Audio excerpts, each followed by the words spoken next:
Achtung, Achtung, Hausmeister Krause hier. Erstmal an alle Landsmänner und Landsfrauen zu Hause in Deutschland ein frohes, gesegnetes Osterfest.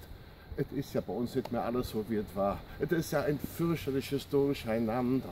Und ich bin abgehauen, ich konnte nicht mehr. Seitdem sie dieses Zelt aufgespannt haben da, der sogenannte The Hole, diese Frechheit da, die sie da eingeflockt haben bei mir quasi vor der Haustür.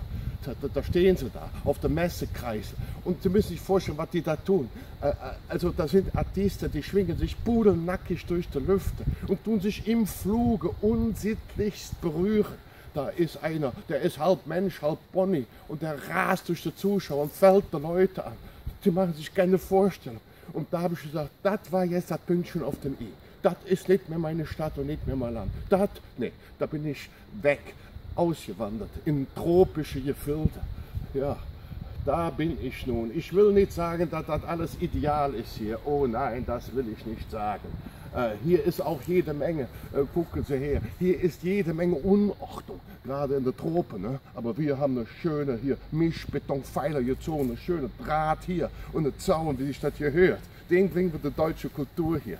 Ja, und da ist auch eine Gemeinschaft von alten Landsfrauen, Landsmännern. Wir tun zusammen hier die Fachwerkhäuser tun wir errichten und das nochmal richtig schön machen. Und das hat ja nichts zu tun da mit der sogenannten The Hole da. Das ist ja Sodom und Gomorra, The Hole.